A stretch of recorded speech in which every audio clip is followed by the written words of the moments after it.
রাত পেরোলেই উচ্চ মাধ্যমিক সংস্কৃত পরীক্ষা। 2025 সালের উচ্চ মাধ্যমিক পরীক্ষাতে সংস্কৃত বিষয়ে কোন বড় প্রশ্নগুলো গুরুত্বপূর্ণ রয়েছে, কোন বড় প্রশ্নগুলো তোমার পড়া থাকলে পরীক্ষাতে তুমি প্রশ্ন কমন পাবে, সেটা এই ভিডিওতে বলে দেব। মাত্র কয়েকটি প্রশ্ন পড়লেই তোমরা পরীক্ষাতে প্রশ্ন কমন পাবে। সংস্কৃত বিষয়ে গদ্যাংশ, পদ্যাংশ, নাটক, সাহিত্যের ইতিহাস, ভাব সম্প্রসারণ, ভাষাতত্ত্ব, অনুচ্ছেদ রচনা, এই সমস্ত অংশ থেকে মাত্র কয়েকটি প্রশ্ন বলে দেওয়া হবে এই ভিডিওতে, যে প্রশ্নগুলি খুব ভালো করে তোমরা পড়ে রাখবে।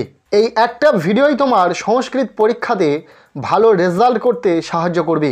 এই ভিডিওতে থাকা প্রতিটা প্রশ্ন যদি তোমার খুব ভালো করে পড়া থাকে। পরীক্ষার ঠিক আগ মুহূর্তে সংস্কৃত বিষয়ের লাস্ট মিনিট সাজেশন হিসাবে কোন প্রশ্নগুলোকে পড়তে হবে দেখে নাও। পরপর প্রতিটা অংশ থেকে আমরা প্রশ্ন দেখে নেব।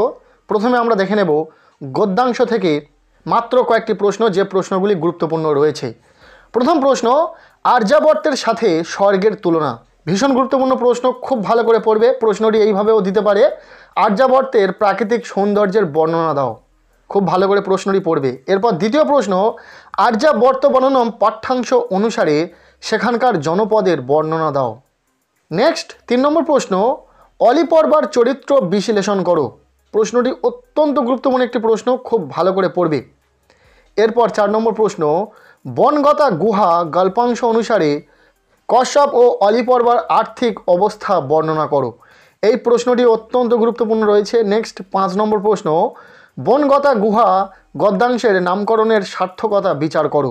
প্রশ্নটি একটু দেখে রাখবে। নেক্সট 6 নম্বর প্রশ্ন, অলিপর্বা কিভাবে গুহার মধ্যে প্রবেশ করেছিল, গুহার মধ্যে প্রবেশ করার পরবর্তী কি ঘটেছিল। গদ্যাংশ থেকে এই 6টি প্রশ্ন, যার মধ্যে থেকে স্টার চিহ্ন দেওয়া 3টি প্রশ্ন বেশি গুরুত্বপূর্ণ। বাকি প্রশ্নগুলো বলবো তার আগে বলে রাখি, যে প্রশ্নের শেষে তোমরা স্টার চিহ্ন দেখবে সেই প্রশ্নগুলি বেশি গুরুত্বপূর্ণ, কাজেই সেই প্রশ্নগুলো অত্যন্ত গুরুত্ব দিয়ে তোমরা কিন্তু পড়ে রাখবে। সো পরীক্ষার আগের মুহূর্তে তোমরা গদ্যাংশ থেকে এই প্রশ্নগুলো খুব ভালো করে দেখে রাখছো। এরপর আমরা দেখে নেব পদ্যাংশ। পদ্যাংশ থেকে যে প্রশ্নগুলো গুরুত্বপূর্ণ রয়েছে, প্রথম প্রশ্ন, গীতার কর্মযোগের বর্ণনা করো। গুরুত্বপূর্ণ প্রশ্ন। এরপর দ্বিতীয় প্রশ্ন, ভাগীরথী ভীষ্মজননী মুনিবর কন্যা গঙ্গার এই 3টি নামের সার্থকতা আলোচনা করো। প্রশ্নটি ইম্পর্টেন্ট রয়েছে, আসতে পারে পরীক্ষাতে। এরপর 3 নম্বর প্রশ্ন, ইয়দ ইয়াদাচরতি শ্রেষ্ঠত্ব তাৎপর্য লেখো। এইভাবে সংস্কৃত শ্লোক থাকতে পারে এবং তার তাৎপর্য লিখতে বলা হতে পারে। প্রশ্নটি কিন্তু গুরুত্বপূর্ণ রয়েছে। এরপর 4 নম্বর প্রশ্ন, গঙ্গার মাহাত্ম্য সংক্ষেপে বর্ণনা করো। এই প্রশ্নটি অত্যন্ত গুরুত্বপূর্ণ একটি প্রশ্ন, খুব ভালো করে পড়বে। এরপর 5 নম্বর প্রশ্ন, কর্মযোগ পাঠ্যাংশের সারমর্ম বর্ণনা করো। পদ্যাংশ থেকে এই 5টি প্রশ্ন। এই শেষ মুহূর্তে দাঁড়িয়ে অনেক প্রশ্ন তো বলা যায় না যে প্রশ্নগুলো তোমরা পড়ে উঠতে পারবে না এত কম সময়ের মধ্যে, তাই একদম যাচাই বাছাই করার পর যে ইম্পর্টেন্ট প্রশ্নগুলি তোমাদের জন্য নির্ধারণ করা হয়েছে সেই প্রশ্নগুলি এই ভিডিওতে বলা হচ্ছে। প্রতিটা প্রশ্ন ভীষণ গুরুত্বপূর্ণ, খুব ভালো করে পড়ে রাখবে। নেক্সট আমরা দেখে নেব নাটক। নাটক থেকে যে প্রশ্নগুলো গুরুত্বপূর্ণ রয়েছে তেমন মাত্র 5টি প্রশ্ন তোমাদের সামনে উপস্থাপন করছি, যে প্রশ্নগুলো অত্যন্ত গুরুত্বপূর্ণ, পরীক্ষাতে আসার মতো প্রশ্ন। প্রথম প্রশ্ন, রাজা ইন্দ্রবর্মার সাথে কৌমুদীর কথোপকথন। অত্যন্ত গুরুত্বপূর্ণ একটি প্রশ্ন, খুব ভালো করে পড়বে। কপাল ভালো থাকলে এই একটাই প্রশ্ন তোমরা কিন্তু পরীক্ষাতে পেতে পারো। এরপর দ্বিতীয় প্রশ্ন, কৌমুদী চরিত্রটি বিশ্লেষণ করো। ইম্পর্টেন্ট একটি প্রশ্ন, খুব ভালো করে পড়বে। এরপর 3 নম্বর প্রশ্ন, ইন্দ্রবর্মা ও কনকলেখার কথোপকথন। ভীষণ গুরুত্বপূর্ণ একটি প্রশ্ন, খুব ভালো করে পড়বে। এরপর 4 নম্বর প্রশ্ন, রাজা ইন্দ্রবর্মার চরিত্র বিশ্লেষণ করো। নেক্সট 5 নম্বর প্রশ্ন, বাসন্তিক স্বপ্নম নাটকের চরিত্রগুলির পরিচয় দাও। এই প্রশ্নটিও অত্যন্ত গুরুত্ব সহকারে তোমরা কিন্তু দেখে রাখবে। নাটক থেকে এই 5টি প্রশ্নই যথেষ্ট। তোমরা পরীক্ষার শেষ মুহূর্তে দাঁড়িয়ে এই 5টি প্রশ্ন অত্যন্ত গুরুত্ব সহকারে পড়ো। নেক্সট আমরা দেখে নেব সাহিত্যের ইতিহাস। এই অংশ থেকে যে প্রশ্নগুলো গুরুত্বপূর্ণ রয়েছে এমন মাত্র 3টি গুরুত্বপূর্ণ প্রশ্ন। এর থেকেও কি কম প্রশ্ন বলা যায়? মাত্র 3টি প্রশ্ন সাহিত্যের ইতিহাস থেকে। পরীক্ষার আগের মুহূর্তে আশা করছি এই প্রশ্নগুলির মধ্যে বেশিরভাগ প্রশ্ন তোমার পড়া রয়েছে, তবে এই প্রশ্নগুলির মধ্যে তোমার যে প্রশ্ন পড়া নেই সেই প্রশ্নটি কিন্তু খুব ভালো করে পড়ে নেবে।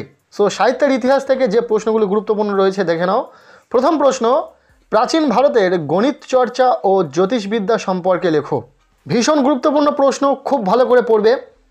এই একটাই প্রশ্ন কিন্তু পরীক্ষাতে পেতে পারো যদি তোমার কপাল ভালো থাকে, তবে রিস্ক নেওয়ার কোনো প্রয়োজন নেই। তোমরা এর সাথে আয়ুর্বেদ চর্চাটাও একটু দেখে যাবে। এরপর দ্বিতীয় প্রশ্ন, মেঘদূত সম্বন্ধে একটি নিবন্ধ লেখো।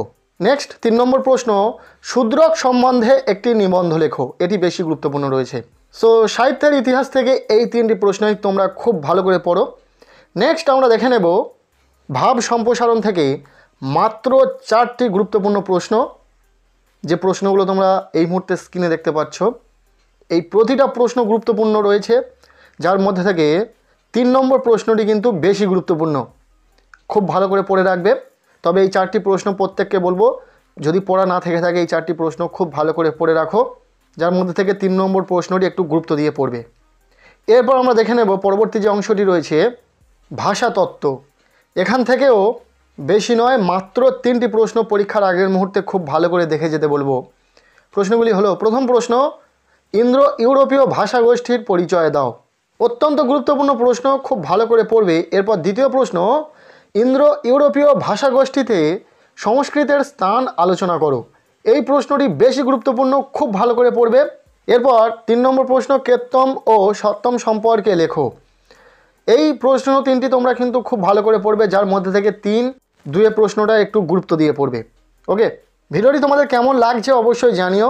এরপর আমার যে বংশটি বাকি রয়েছে অনুচ্ছেদ রচনা, সেখান থেকে মাত্র 7 থেকে 8টি রচনা খুব ভালো করে তোমাদের পরীক্ষাতে পড়ে যেতে বলবো, যেখান থেকেও গুরুত্বপূর্ণ বেশি গুরুত্বপূর্ণ প্রশ্নগুলো কোনগুলো সেগুলো বলবো। প্রথম যে রচনাটি খুব ভালো করে দেখে রাখবে কালিদাস, দ্বিতীয় অন্তর্জালম, এরপর 3 রয়েছে মমগ্রাম, নেক্সট 4 রয়েছে মম দেশ, 5 রয়েছে রামায়ণ, 6 মহাভারত এবং 7 রয়েছে মম জীবনে স্মরণীয় দিনম, 8 রয়েছে মম প্রিয় উৎসব, 9 রয়েছে প্রিয় কবি।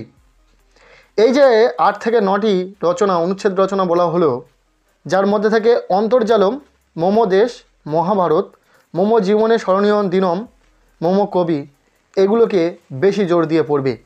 তবে 9টি পড়তে বলবো তোমাদেরকে। যাদের ক্ষেত্রে সম্ভব হবে না তাদেরকে বলবো যে প্রশ্নের শেষে স্টার চিহ্নগুলো রয়েছে, অবশ্যই সেই গুরুত্বপূর্ণ প্রশ্নগুলি খুব ভালো করে পড়বে।